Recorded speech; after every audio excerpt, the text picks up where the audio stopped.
அனைவருக்கும் வணக்கம். ஓம் நம பகவதி ஏகத்தம் ஸ்ரீ மகாலம்பதர உச்சிஷ்ட மகாத்மனி ஆம் குரம் ஹிம் கம் கீசம் மகாலம்படி அனுகிரத்தால் பாலசுமதி திருவள்ளால் முருகப்பெருமான் ஆசை கொண்டு கும்பராசிக்கு இந்த வாரத்துக்குண்டான பலன் 28/6/2026 முதல் 4/7/2026 வரைக்குண்டான பலன்.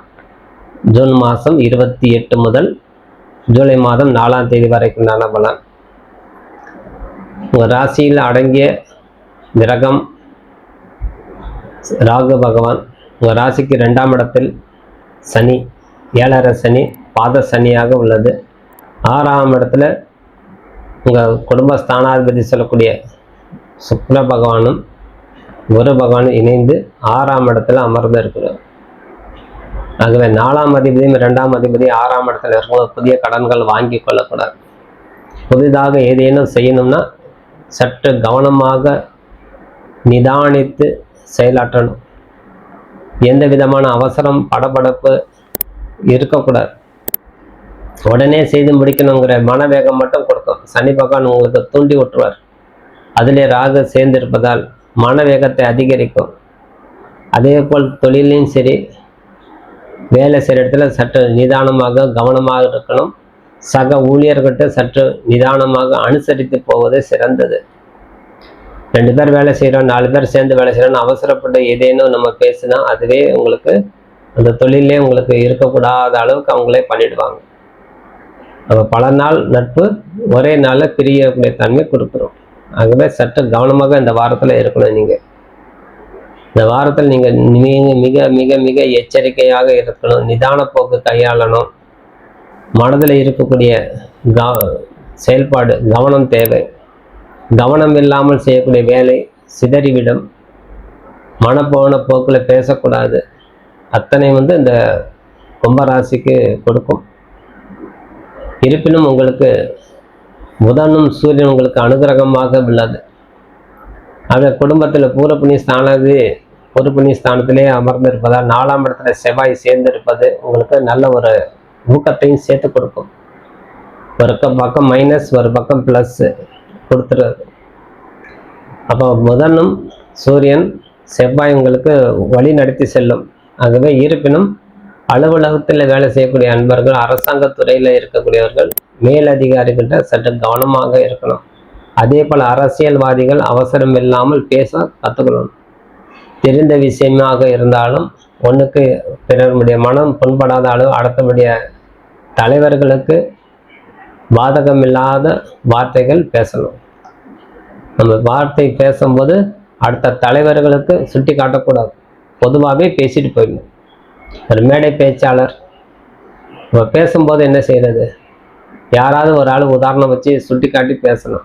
இருப்பினும் தலைவர்களை உதாரணமாக வைக்காதீங்க. அந்த மேடை பேச்சில் நல்ல ஒரு தன்மை கொடுக்கும். இறைவனை சாட்சியாக இருந்து எல்லாமே செய்து வாங்க. உங்களுக்கு நல்ல தங்கு தடையின்றி வேலை செய்யும். அதுவே மூத்த தொழிலாளர்கிட்டையும் மூத்த அதிகாரிகிட்டையும் தேவையில்லாமல் வாக்குவாதம் செய்யக்கூடாது. உங்களோட மூத்த தொழிலாளி, உங்களோட சீனியர், நீங்கள் ஜூனியர். அதே போல் அதிகாரிகளுக்கு கவனமாக பேசணும், அனுசரித்து போகணும். இதனால் உங்களுக்கு பல விதத்தில் நன்மை நடக்கும். ஆகவே புதிய முதலீடு அதே போல் தவிர்க்கிறது நல்லது. ஒரு வேலை செய்கிறோம், ஒரு கம்பெனி வைக்கிறோம், கம்பெனி நடத்திட்டு இருக்கிறோம். இப்போ புதிய முதலீடு ஈட்டலாம், ஆனால் நீங்கள் புதிய முதலீடு செய்யக்கூடாது. உங்களுக்கு புதிய முதலீடு வருதுன்னா நீங்கள் ஏற்றுக்கலாம், உங்களுக்கு வருவாய் கிடைக்கும். செவ்வாய் 4ஆம் இடத்துல இருக்கிறார். வருவாய்க்கு உண்டான வழி நீங்கள் தேடிக்கணும். அப்போ புதிய முதலீடு நீங்கள் வாங்கி கொள்ளலாம், புதிய முதலீடு நீங்கள் செய்யக்கூடாது. அப்போ தனஸ்தானாதிபதி சொல்லக்கூடிய குரு 6ஆம் இடத்துல மறைவதால் உங்கள் விரைத்தன்மை கொடுத்துரும். அப்போ உங்களுக்கு சரியான முறையில் லாபத்தை கிடைக்காது. ஆனால் நீங்கள் செய்கிற வேலை அவங்களுக்கு லாபத்தை ஈட்ட அளவுக்கு நீங்கள் செய்து கொடுத்துருவீங்க. அதனால் உங்களுக்கு வருவாய் அதிகரிக்கும். மேலும் மேலும் உங்களுக்கு ஆர்டர் வரும். அப்போ இது கவனமாக இருந்து செயலாற்றணும். புதிய முதலீடு ஈட்டக்கூடாது, புதிய முதலீடு தவிக்கக்கூடாது அப்படின்லாம் சொல்லக்கூடாது. புதிய முதலீடு ஈட்டணும். அதே மாதிரி நம்ம முதலீடு செய்வது மட்டும்தான் தடுக்கணும். அது மட்டும்தான் கவனமாக இருந்து செயலிடணும். குடும்பத்தில் சிறு சிறு கருத்து வேறுபாடு வரும்.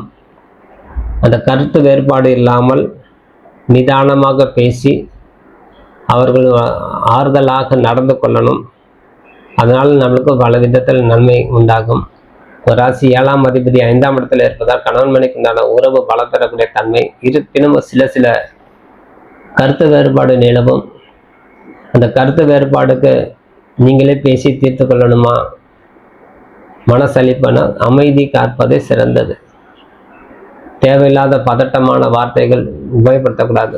கணவன் மனைவி, நீங்கள் ஒரு பெண்ணாக இருந்தாலும் சரி, நீங்கள் ஒரு ஆணாக இருந்தாலும் சரி, இருபாலருக்கும் ஒரே சமமான பலனே இது. வார்த்தைகள் பேசும்போது நிதானித்து என்ன வார்த்தை பேசணும் அப்படிங்கிறது கவனமாக உரையாடினாலே போதுமானது. அல்லது மௌனம் காப்பதே சிறந்தது. மௌனமாக இருந்து அது உண்டான வேலை நம்ம நடத்தி கொள்ளணும். ஆகவே இந்த குடும்பத்தில் உறவுகிட்ட ஜாக்கிரதையாக இருக்கணும். உங்கள் ராசிக்கு 9ஆம் அதிபதி சுக்கிரன், 4ஆம் அதிபதி சுக்கிரன். அந்த தாய் தகப்பனோட சற்று கவனமாக இருக்கணும். அவர்களுக்கு உண்டான மருத்துவ செலவு வரக்கூடிய வாய்ப்பு கொடுக்கும். அவர்களுடைய மருத்துவ செலவு இல்லாமல் பார்த்துக்கொள்வது சிறந்தது. ஆகவே இறைவனை சார்ந்து இருக்கணும். பெருமாளை மனசார வேண்டிங்க, நரசிம்மர் பெருமாளை வேண்டிங்க. இப்போ நரசிம்மரை வழிபாடு செய்ய உங்களுக்கு இந்த தாய் தகப்பனுக்கு உண்டான ஆரோக்கியத்தில் அதிகரிக்கும்.